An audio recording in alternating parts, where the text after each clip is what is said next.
Hillary Diane Rodham Clinton is an American politician and diplomat. She was the 67th United States Secretary of State in the administration of Barack Obama from 2009 to 2013, a U.S. Senator representing New York from 2001 to 2009, and the First Lady of the United States as the wife of Bill Clinton from 1993 to 2001. A member of the Democratic Party, she was the party's nominee in the 2016 presidential election, becoming the first woman to win a presidential nomination by a major U.S. political party and the only woman to win the popular vote for U.S. president. She is the only First Lady of the United States to have run for elected office. Rodham graduated from Wellesley College in 1969 and from Yale Law School in 1973. After serving as a congressional legal counsel, she moved to Arkansas and, in 1975, married Bill Clinton. In 1977, Clinton co-founded Arkansas Advocates for Children and Families, and in 1979 she became the first woman partner at Little Rock's Rose law firm. Clinton was the First Lady of Arkansas from 1979 to 1981 and again from 1983 to 1992. As the First Lady of the U.S., Clinton advocated for health care reform. In 1994, her health care plan failed to gain approval from Congress. In 1997 and 1999, Clinton played a leading role in promoting the creation of the state Children's Health Insurance Program, the Adoption and Safe Families Act, and the Foster Care Independence Act. In 1998, Clinton's marital relationship came under public scrutiny during the Lewinsky scandal, which led her to issue a statement that reaffirmed her commitment to the marriage.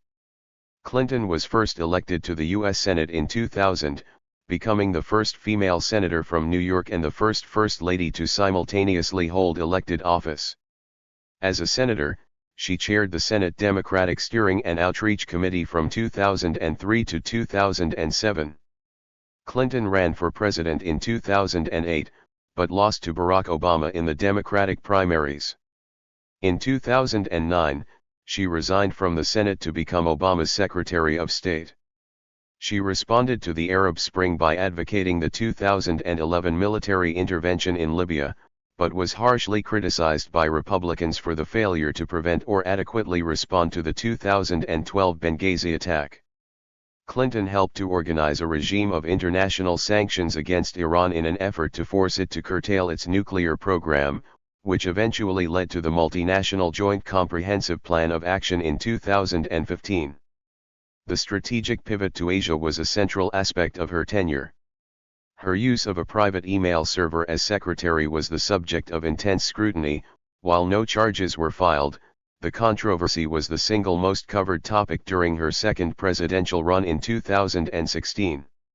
She won the Democratic nomination, but lost the general election to her Republican Party opponent, Donald Trump, in the Electoral College, while winning the popular vote. Following her loss, she wrote multiple books and launched Onward Together, a political action organization dedicated to fundraising for progressive political groups. In 2011, Clinton was appointed the honorary founding chair of the Institute for Women, Peace, and Security at Georgetown University, and the awards named in her name has been awarded annually at the university. Since 2020, she has served as Chancellor of Queen's University Belfast.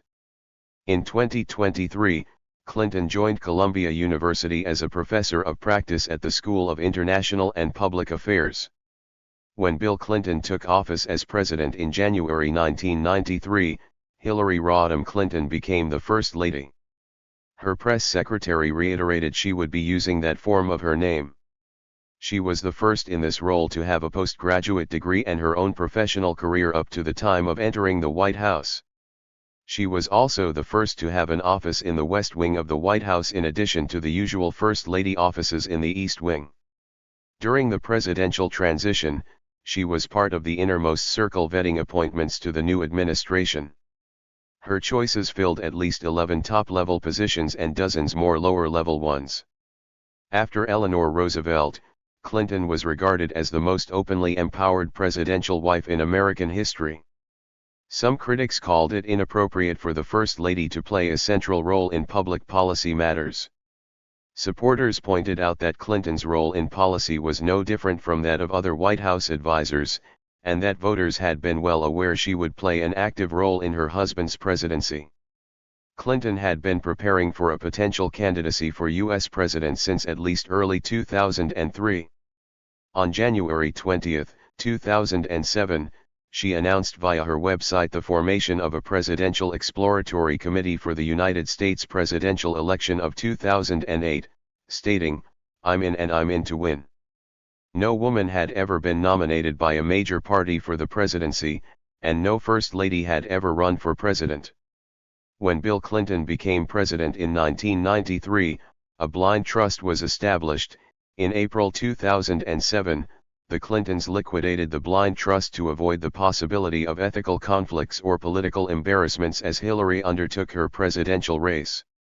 Later disclosure statements revealed the couple's worth was now upwards of $50 million. They had earned over $100 million since 2000, most of it coming from Bill's books, speaking engagements, and other activities.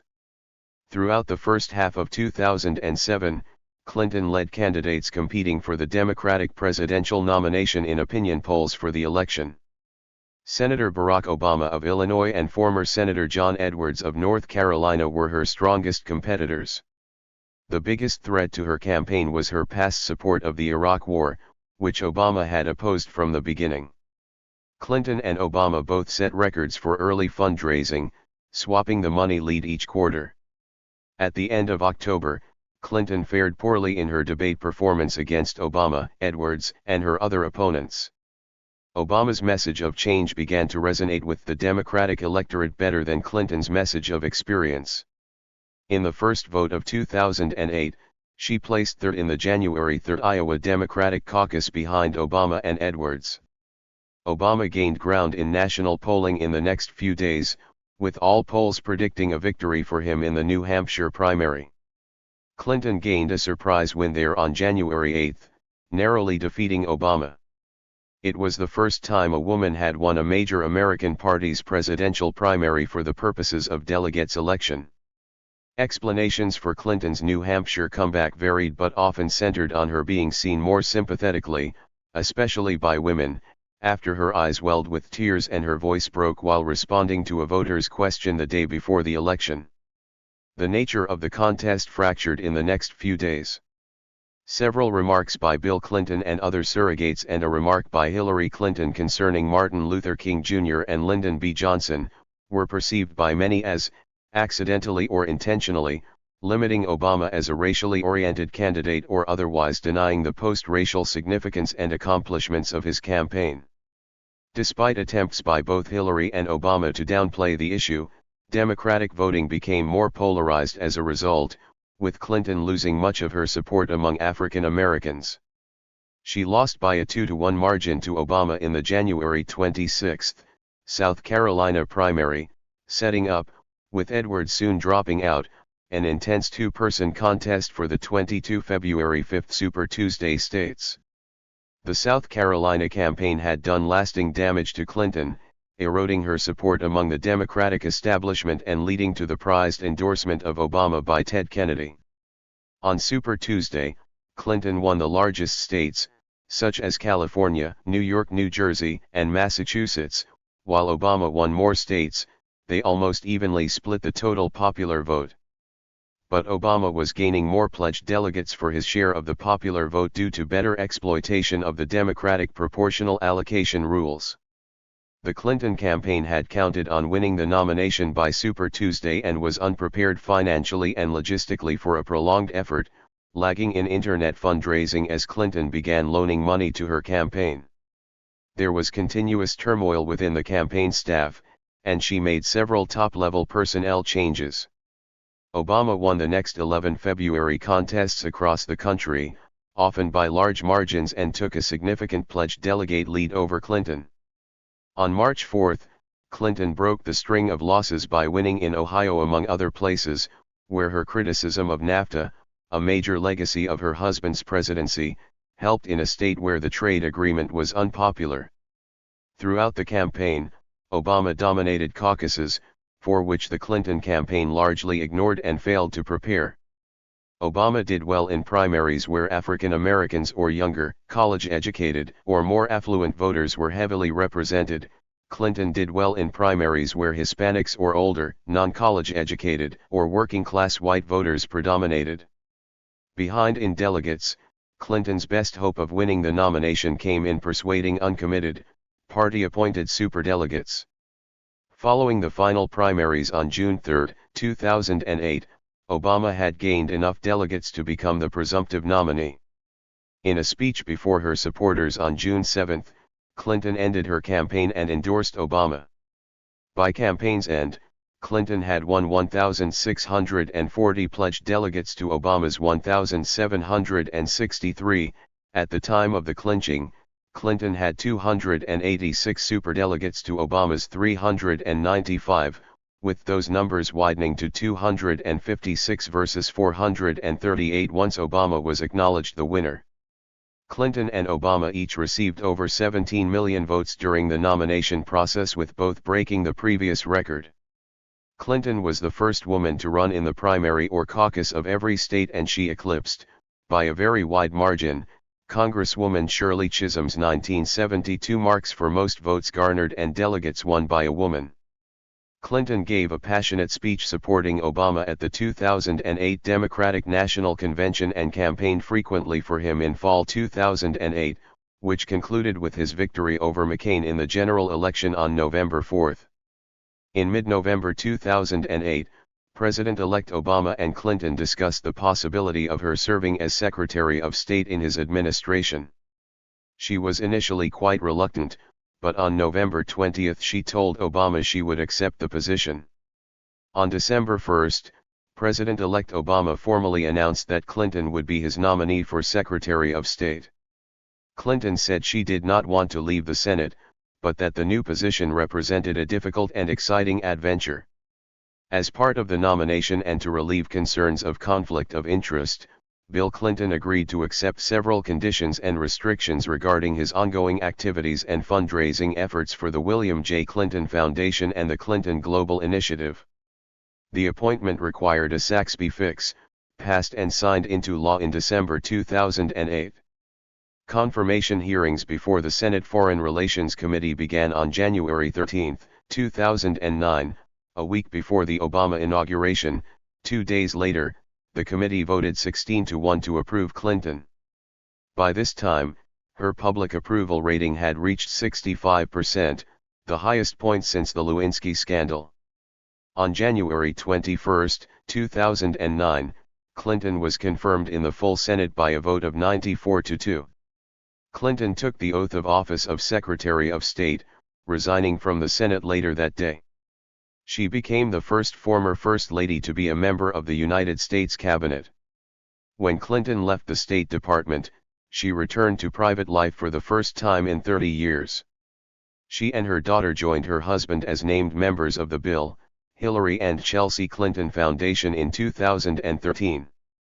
There she focused on early childhood development efforts, including an initiative called Too Small to Fail and a $600 million initiative to encourage the enrollment of girls in secondary schools worldwide, led by former Australian Prime Minister Julia Gillard. In 2014, Clinton published a second memoir, Hard Choices, which focused on her time as Secretary of State. As of July 2015, the book had sold about 280,000 copies. Clinton also led the No Ceilings, the Full Participation Project, a partnership with the Bill and Melinda Gates Foundation to gather and study data on the progress of women and girls around the world since the Beijing Conference in 1995. The foundation began accepting new donations from foreign governments, which it had stopped doing while she was Secretary of State. However, even though the Clinton Foundation had stopped taking donations from foreign governments, they continued to take large donations from foreign citizens who were sometimes linked to their governments. She began work on another volume of memoirs and made appearances on the paid speaking circuit. There she received $200,000 to $225,000 per engagement, often appearing before Wall Street firms or at business conventions. She also made some unpaid speeches on behalf of the foundation. For the 15 months ending in March 2015, Clinton earned over $11 million from her speeches.